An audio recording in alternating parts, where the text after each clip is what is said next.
And welcome to Impact 2026. Happy New Year to everyone who may be there. This is our continuing conversation where we talk about all types of topics from race, religion, current events, everything that's going on in the world out there. And so as we go through this journey, I like to remind people that this is your opportunity to get in on the conversation. And so you can feel free to go ahead and type your comments and your questions into the comment section. Be a part of the conversation. And so I encourage you to do so. You just don't want to hear me talk. You want to be able to put in if you like something, if you don't like something, put in just a comment, if you have a different opinion, or even if you want to just take the conversation into a whole nother area. This is your opportunity to do so. So whether Facebook, YouTube, go ahead and just type something into the comment section and we will read it and address it. As always, I like to remind people about the offerings that we have. Other than Impact 2026, we also have Thursday Thirst that comes on Thursdays, hence the name, at 7 o'clock. It is a weekly Bible study. It is an opportunity to deep dive into the Bible instead of, sometimes we just kind of breeze through, but we actually go into the Bible, go into the different verses, go into the different chapters, and kind of have a background information and a little bit deeper understanding. So please join us for that at 7 o'clock Eastern Standard Time, just in case you're in another time zone. On Sundays at 10 o'clock, we have worship service. That's 10 o'clock a.m., and that is worship service. You can join us Facebook, YouTube, and also in person at the address that you see listed here on the screen. And then on Tuesdays, today, we have a time of prayer from 7 to 7:45. If you pray at any point in time in between that time frame, you will be praying with the ministry. That is the time that we all pray. And so please join us for any and all of those offerings. And of course, at 8 o'clock on Tuesdays, we have Impact 2026. Happy New Year, everyone. We'll just start off with that. It's a debate on when you have to stop saying Happy New Year.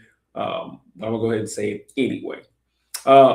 There's been a lot going on just in this new year, a lot of current events. And that's kind of where we're going to hit on today, a little bit more of the current event action.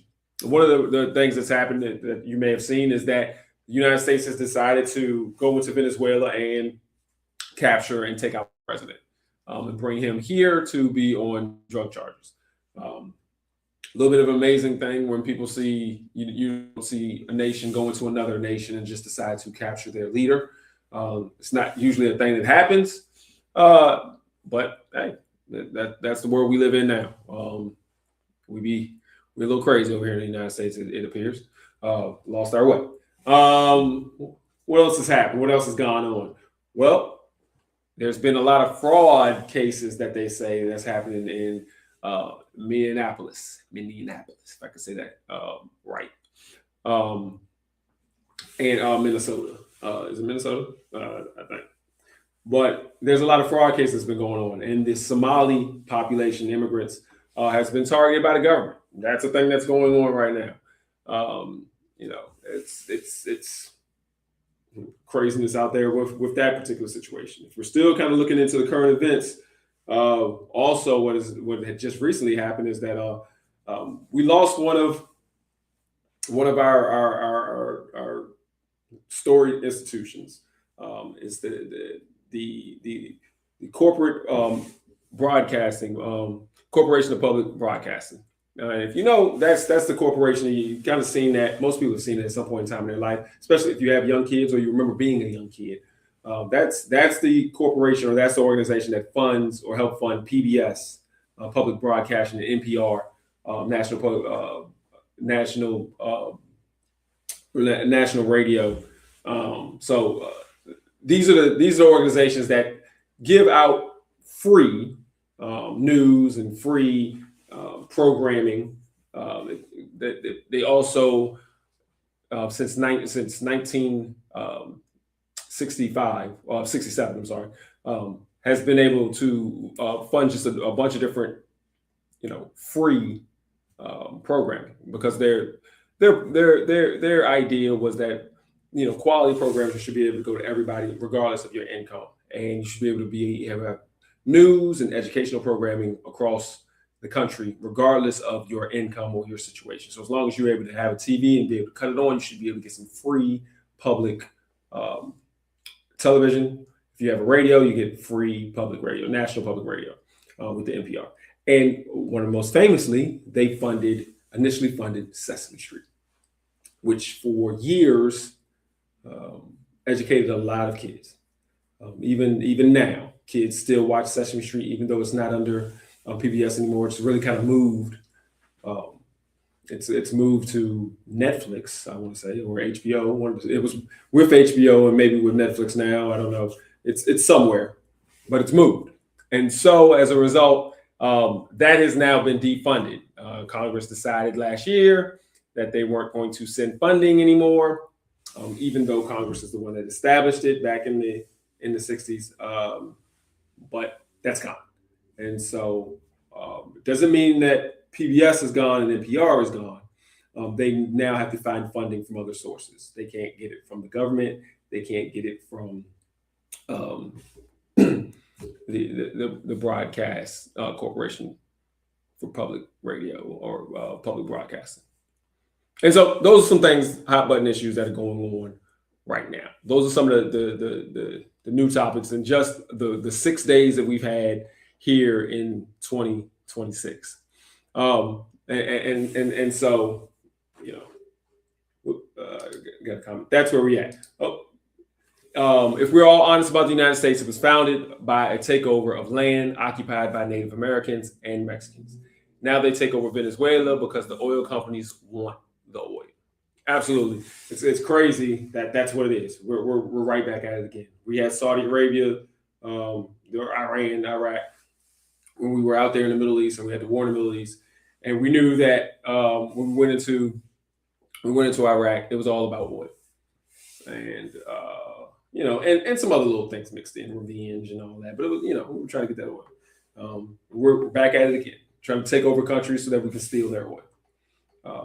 And the only difference this time is that it's being plain. It's just put out there, hey, we're going out here so that we can take over and steal oil. As nations, we thought that things were different, but now they are not. And so that's the reality of where we are. And so there's a lot of different things going on with that. The one, though, that we want to kind of hone in and talk about is immigration. And we talked about immigration a lot. That's been a big topic of 2025 because once the new administration and the new president came in, it was a constant push on immigration, trying to round up people and get them out of the country. Now, we can, another one. Now, there's nothing we can say to Russia or Israel. Absolutely. We can't talk about Russia trying to go and take over Ukraine because we're doing the same thing. And so you kind of lose a little leverage there when you're kind of talking to folk about how bad Russia is or what's going on with that situation. And Israel going into Palestine and just deciding we're just going to take more land. We're going to kick all the Palestinians out and make resorts and other things like that. Yeah, we've gone down this bad path of where now we are what they are. And we can't talk poorly on other nations and other countries because we're doing the same thing. We're doing the exact same thing. But we want to hit back on immigration just real quickly. Because what has gone on is we've had immigration, and there's people who talk about immigration, both ways. I've heard just recently heard people talking about immigration saying, look, in other countries, their immigration laws are pretty tough. Ours aren't as tough. They're pretty, they're not as strict. They're pretty lax. When people's visas run out, and work visas come out, and they stay past their legal ability to be here. We don't chase them down and grab them up and kick them out. In other countries, they kind of do. They don't let you just continue to operate in some other countries. And so, some people are like, yeah, it's reasonable, kind of some of the things that we're doing here with immigration and pulling people out. One of the other things, though, is one of the major differences is that they do have different approaches to when people have been here a very long time or been in their country a very long time. You've been in the country for 20, 30 years. It's a little different that they don't just grab you up and pull you out and just pull you out. But the immigration issue that we're having here, again, there's good conversation. People saying people who shouldn't be here who are illegal. People shouldn't be here who are illegal and able to commit crimes. Um, People worry about resources. I really don't buy into that one. But there's a lot of different conversations when it comes around immigration. But one point or one point is race in immigration. And because a lot of people who defend a lot of the immigration actions get tired of the fact that they're being called racist, or they're saying, "Oh, this is about racism." And they're like, "No, it's about overstaying your welcome, and it's about we're having rules and laws and we need to enforce them." And that sounds reasonable. When you're talking to a reasonable person, it sounds very reasonable.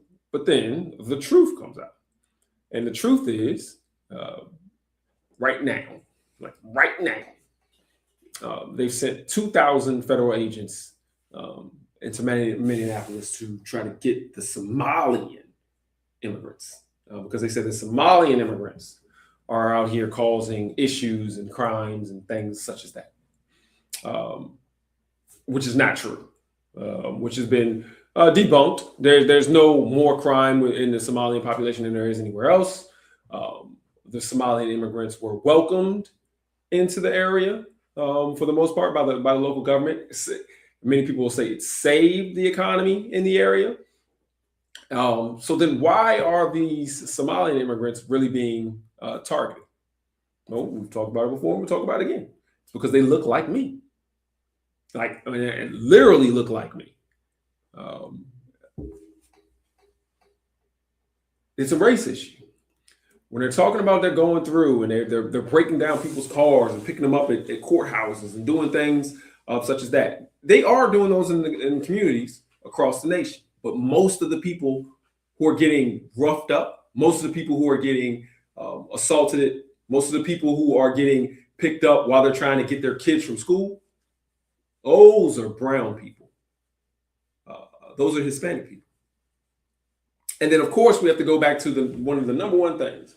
We sit back and we say, well, there's a bunch of countries that we're going to kick off the list. Y'all are not coming in here. Y'all can't come into the U.S. There's no more immigration coming from y'all right now. We're putting your immigration status on hold. We're putting your visa statuses on hold. We're revoking your visas.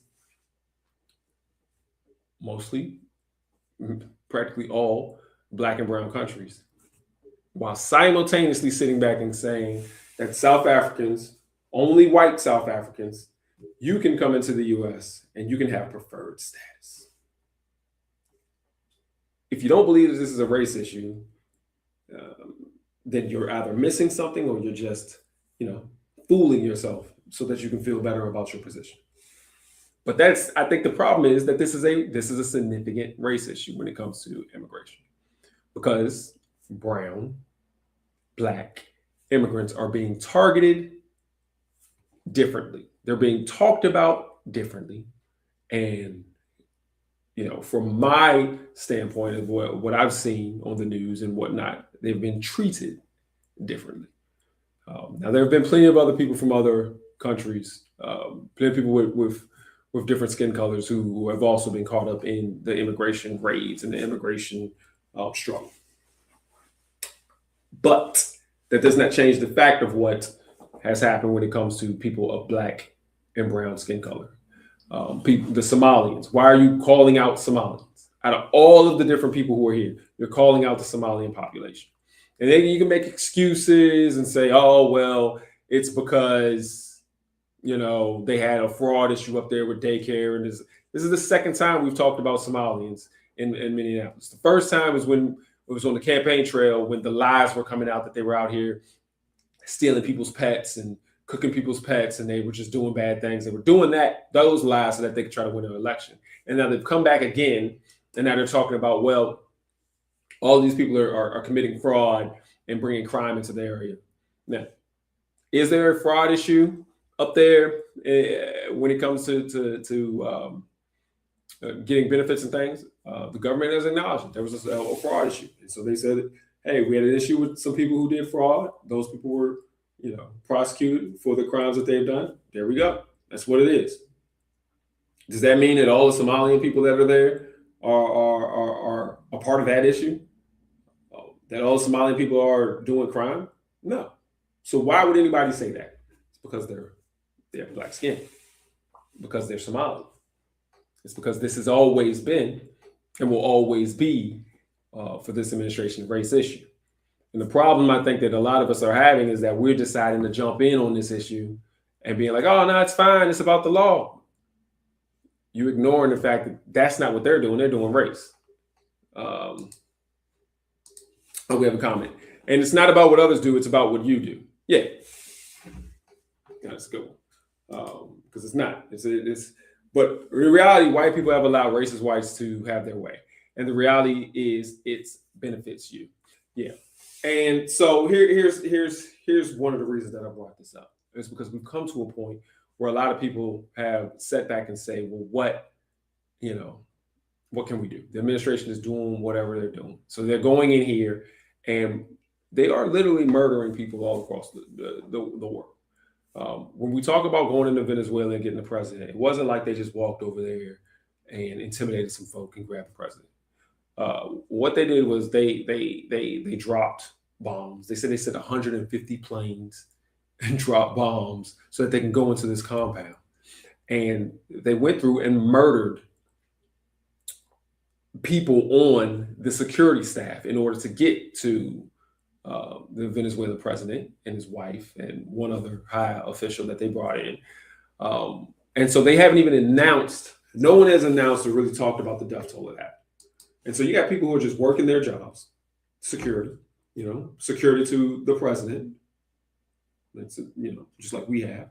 And these people are being shot and killed. These people are being blown up from bombs because they're just doing their job. They have nothing to do with anything other than the fact that this country, the United States, has decided that we're going to come over here and we're going to tear your stuff up.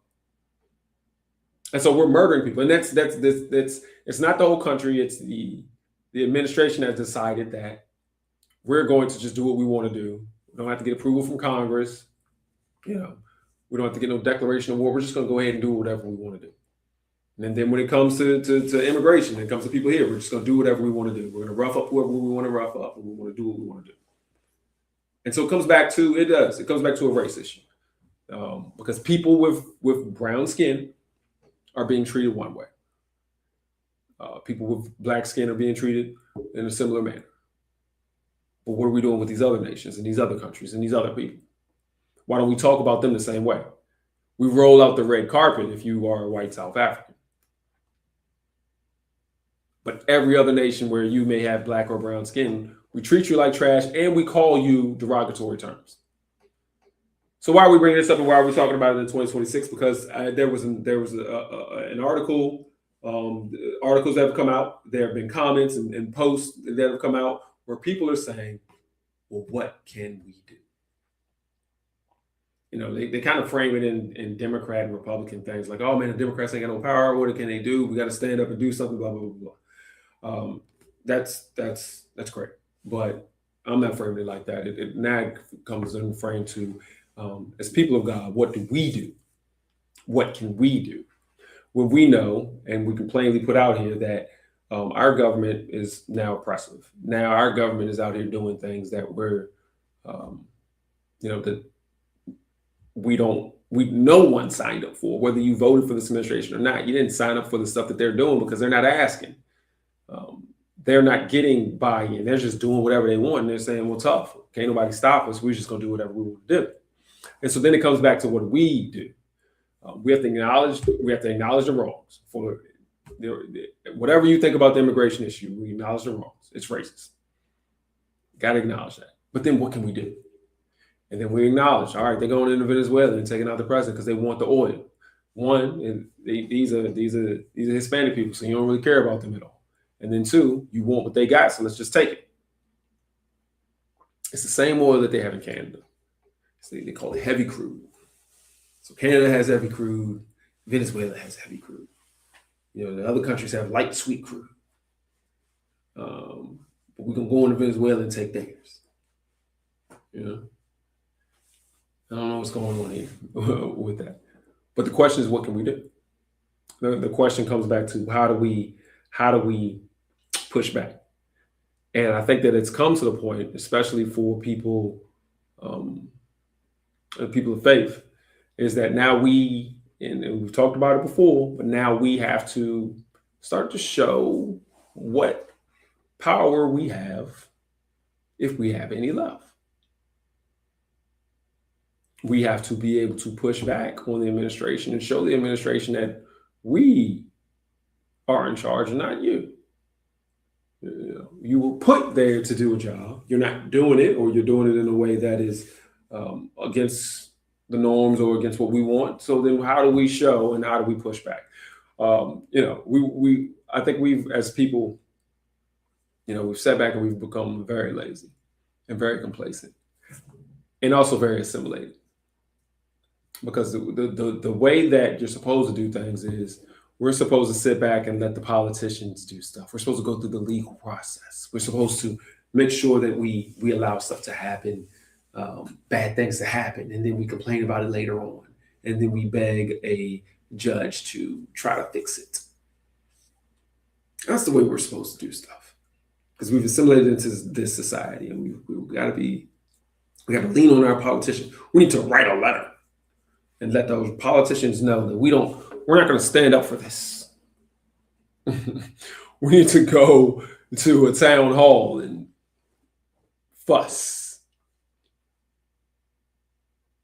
That's silly. Like, that's absolutely silly when you really think about it. It's ridiculous. What we have to do is have some action. And we got to figure out what that action is. We have to show force. Politicians can't get anything done.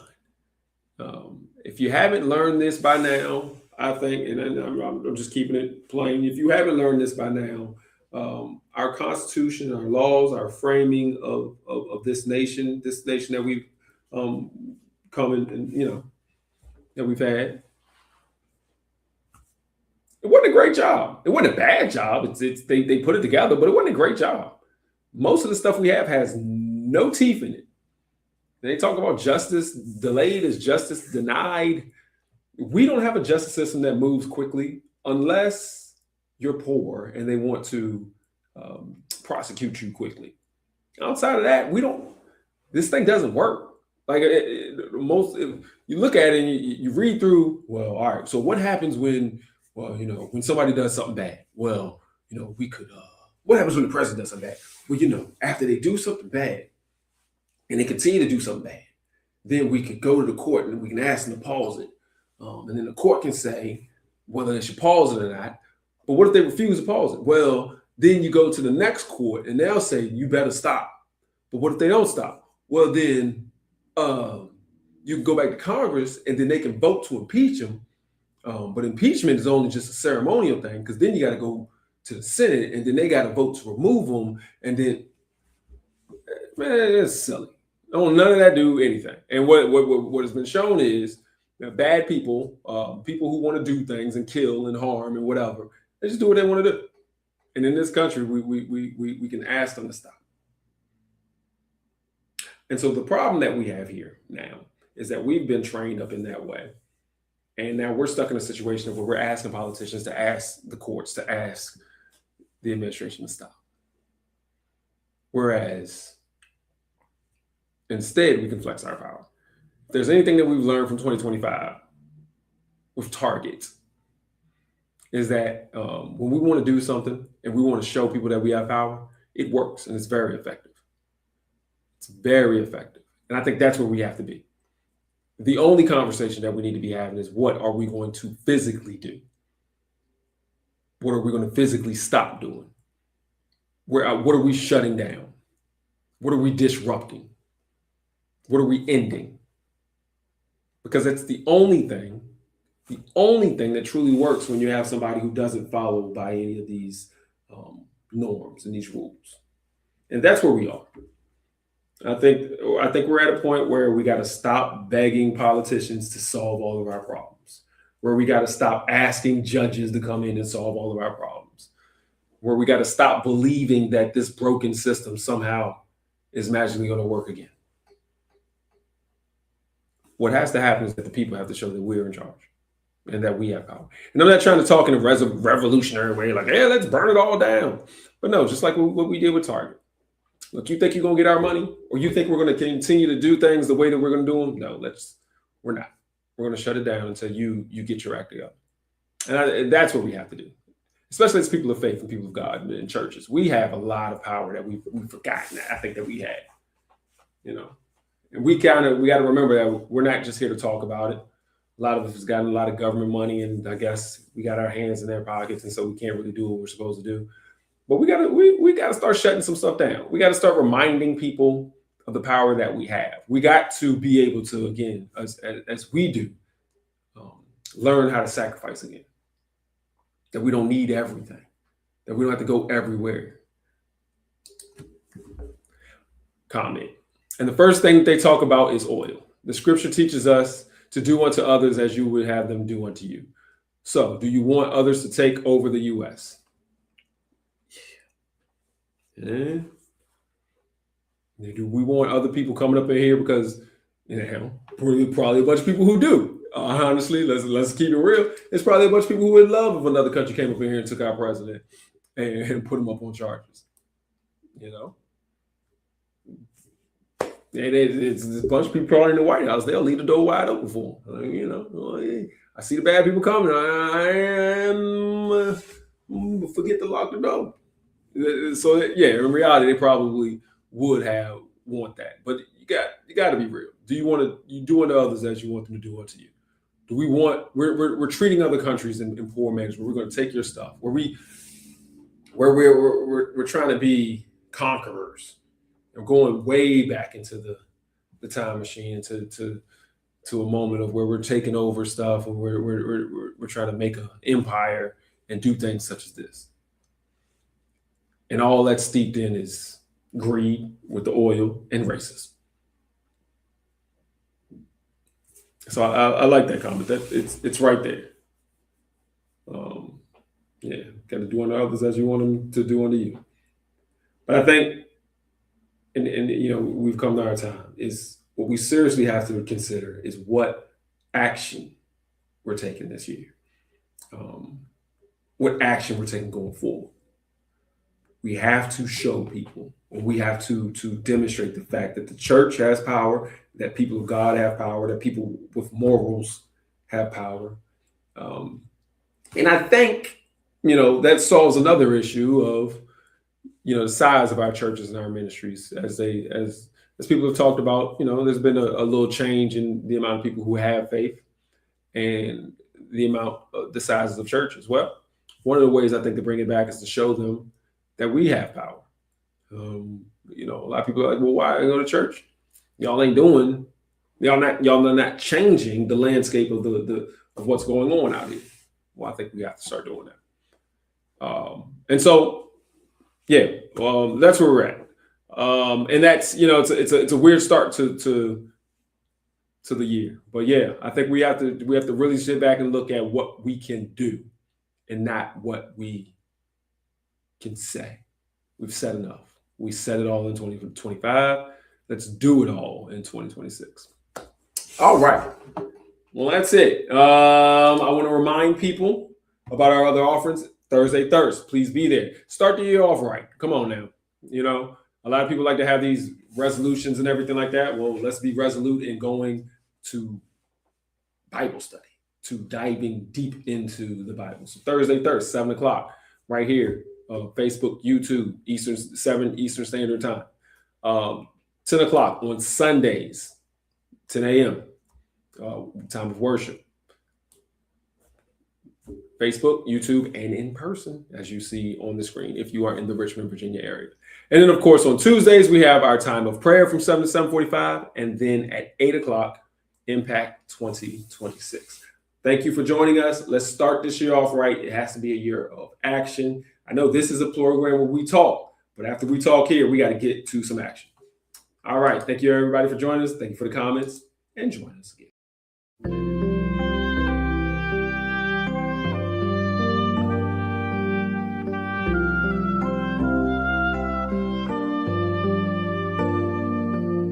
Sometimes you'll wonder